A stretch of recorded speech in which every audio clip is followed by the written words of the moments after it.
फ़ौज को या न्यूट्रल्स को मुदाखलत नहीं करनी चाहिए। बिल्कुल। तो अब मेरा सवाल ये है कि इस मुदाखलत को हम कैसे रोक सकते हैं, जबकि हमने पिछले अगर इलेक्शन की बात करें 2018 के देखें, उससे पीछे लॉन्ग बैक हिस्ट्री है पाकिस्तान की, अगर हम वो सारी हिस्ट्री उठा के देखें तो जब भी इलेक्शन हुए न्यूट्रल्स का रोल रहा है उसके अंदर, वो ही सिलेक्ट करते हैं कि कौन वज़ीर आज़म होगा, कौन वज़ीर आला होगा। तो आप क्या समझते हैं कि ये जो इलेक्शन होने जा रहा है इसके अंदर हम मुदाखलत को रोक सकते हैं?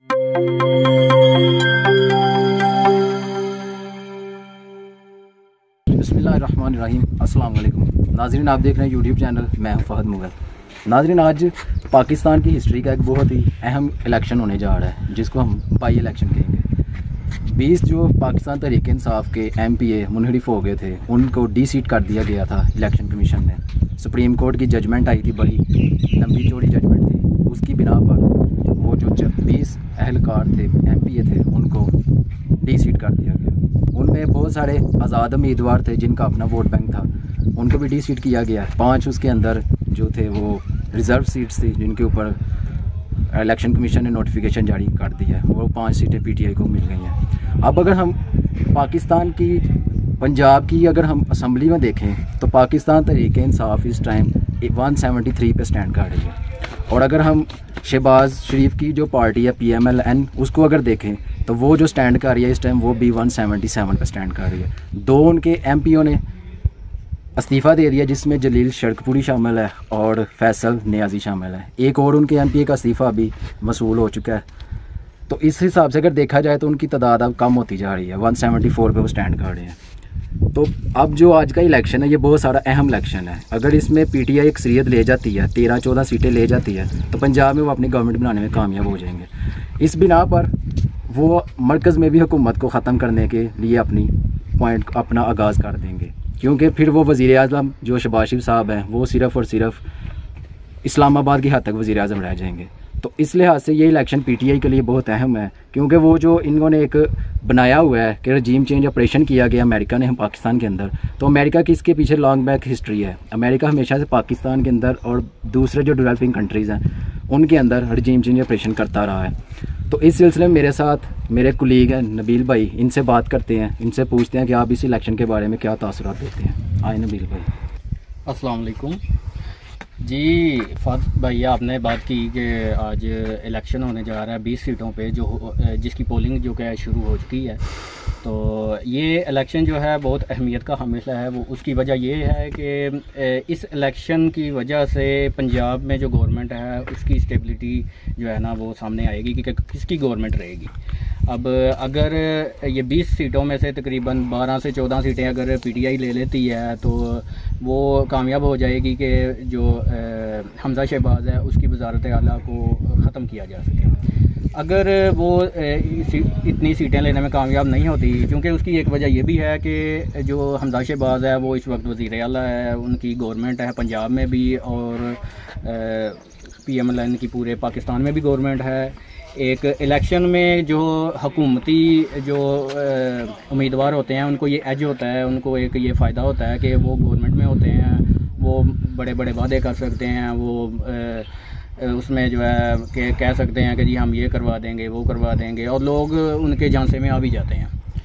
अच्छा नबील भाई, मेरा आपसे सवाल ये है कि ये जो पाकिस्तान तहरीक इंसाफ ने रजीम चेंज का एक पाकिस्तान के अंदर आगाज़ किया कि पाकिस्तान के अंदर रजीम चेंज ऑपरेशन किया गया है, अमेरिका ने किया है, हमारे जो इधर से न्यूट्रल्स है वो शामिल थे और कुछ और लोग हैं जो किरदार हैं शामिल हैं, आप क्या समझते हैं कि ये बयानिया PTI का ठीक है?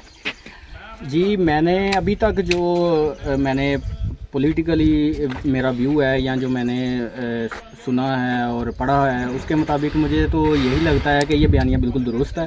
क्योंकि जब रजीम चेंज हुई, जब इमरान खान को वज़ारत उज़्मा से हटाया गया तो अमेरिका के, फ्रांस के मुख्तलिफ जो थे उनके नुमाइंदे, उनकी तरफ से ट्वीट्स आए कि ये बहुत अच्छा हो गया जी, ये हमारे लिए फ़ायदेमंद है, ये ऐसे है वैसे है।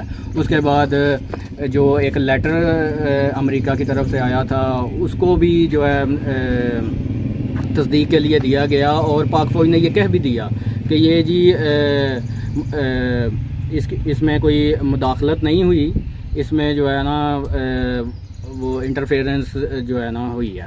मतलब कि उन्होंने एक लफ्ज़ चेंज किया उसका, उन्होंने कहा कि जी ये नहीं हुआ ये हुआ है, जबकि दोनों का मतलब एक ही है कि कोई भी स्टेट जो है किसी दूसरी स्टेट के मामलात में अगर इंटरफेयर करती है तो फिर ज़ाहिर है कि जब उनको ज़ाहिर है उससे नुकसान था, तो इसलिए उन्होंने कहा कि नहीं जी ये पीटीआई की गवर्नमेंट को नहीं रहना चाहिए, तो इधर नून लीग की गवर्नमेंट बननी चाहिए। ये सारे जो है ना सारे उसके गाइडलाइन लेते हैं अमेरिका से, उधर से सारे जो है ना मिल गप के इन्होंने 11 पार्टियों ने मिल के जो है ना एक पार्टी को उतारा है, और उन्हीं के एमएनएज एमपीएज को ख़रीद कर जो है और उनको जब वोटिंग हुई है असम्बली में तो उन्होंने फिर ज़ाहिर है वो वोट नहीं थे दे सकते, यहाँ अगर वोट देते तो उनका वोट दे जाए क्योंकि।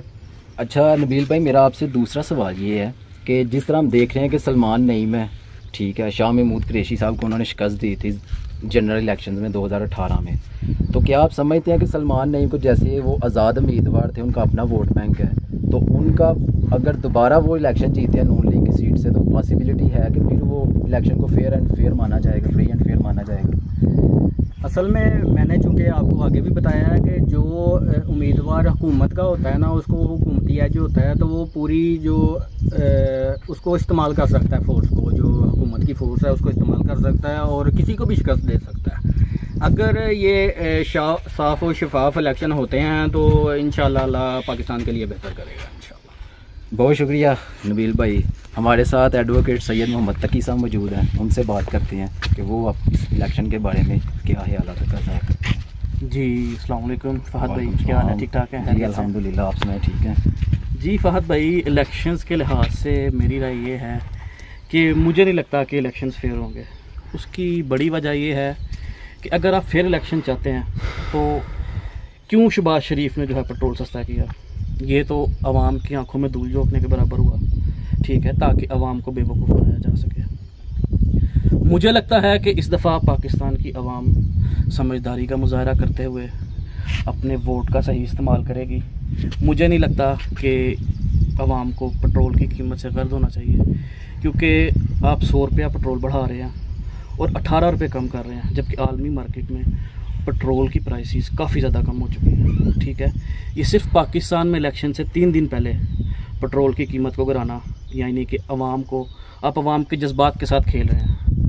यही कदम आपको पहले करना चाहिए था। पहले तो आप पेट्रोल की प्राइस इंक्रीज़ ही ना करें। अगर आपने प्राइस इंक्रीज़ की है, ठीक है, तो इलेक्शन से 2 दिन पहले उसको डिक्रीज़ करने का फ़ायदा कुछ भी नहीं है, ठीक है।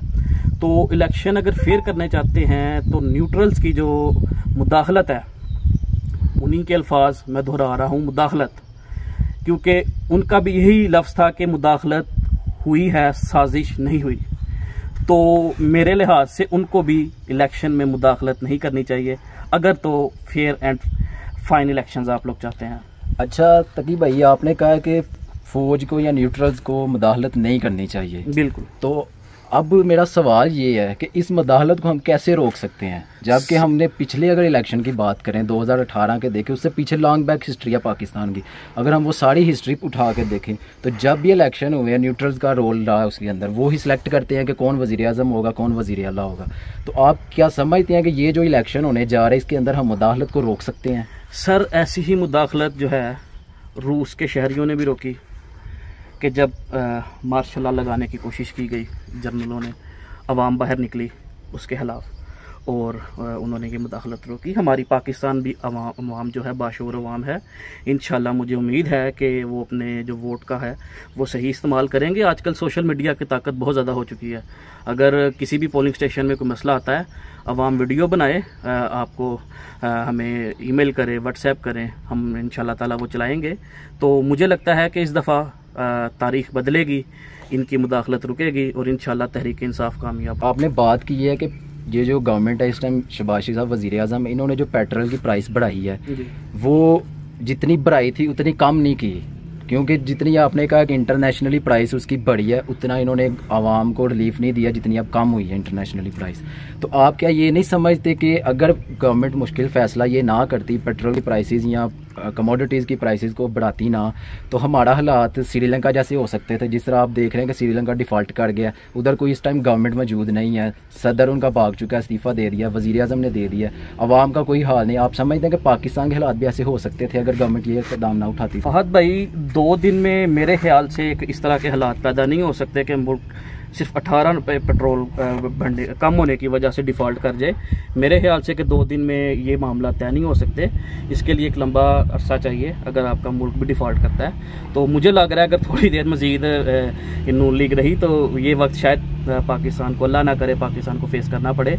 लेकिन पेट्रोल की प्राइसेस इन्होंने जानबूझ के सिर्फ इलेक्शंस के लिए कम की हैं। तो मेरा एंड पे यही दुआ है कि अल्लाह ताला तहरीक इंसाफ को कामयाब करे। अच्छा सर, आखिरी आपसे एक सजेशन लेना चाहूँगा, आज जो इलेक्शन हो रहा है इसके अंदर आप पीटीआई की कितनी सीटें देख रहे हैं?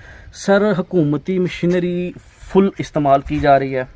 डिफरेंट पोलिंग स्टेशंस पे आप न्यूज़ पे देख रहे हैं कि जो है हुकूमती मशीनरी इस्तेमाल हो चुकी है। फुल कार्ड प्ले किया जा रहा है कि किसी तरह जो है हुकूमती अरकान, पीडीएम के अरकान, इनको जितवाया जाए। लेकिन अवाम बाशऊर है। एक दफ़ा फिर मैं दोहरा रहा हूँ, अवाम से मेरी गुजारिश है कि अपने वोट का सही इस्तेमाल करें, तहरीक इंसाफ को वोट दें, इमरान खान को वोट दें, पाकिस्तान को वोट दें। बहुत शुक्रिया। बहुत शुक्रिया। अब हम देखते हैं कि ज़िमनी इलेक्शन में पाकिस्तान तहरीक इंसाफ को न्यूट्रल्स की हमायत हासिल होती हैं या नहीं। पाकिस्तान के जितने भी इलेक्शन हुए हैं आज तक पाकिस्तान की हिस्ट्री के अंदर, उनमें न्यूट्रल्स का बड़ा अहम रोल रहा है। और अगर हम इस ज़िमनी इलेक्शन की देखें तो गवर्नमेंट जो हुकूमती पार्टी होती है, हुकूमत में पार्टी होती है, उसको हमेशा से एज होता है, उसको पास रिसोर्सेज होते हैं, उसके पास बहुत कुछ मशीनरी होती है जिसको वो इस्तेमाल करके इलेक्शन को बआसानी जीत सकते हैं। लेकिन अगर हम पाकिस्तान तहरीक इंसाफ के जलसों को देखें, इमरान खान साहब ने जैसे जलसे किए हैं, बहुत बड़े बड़े जलसे किए हैं, तो आवाम का जो क्राउड था और जोशो खरोश था, अगर उसको देखें तो पीटीआई क्लीन स्वीप करने की मूड में है। लेकिन इशारा न्यूट्रल्स का होगा। अब देखना ये होगा कि पाकिस्तान तहरीक इंसाफ न्यूट्रल्स को कैसे कंट्रोल करती है इस इलेक्शन में। आज के लिए बस इतना ही। आपसे मुलाकात होगी एक नई वीडियो में। अल्लाह हाफिज़।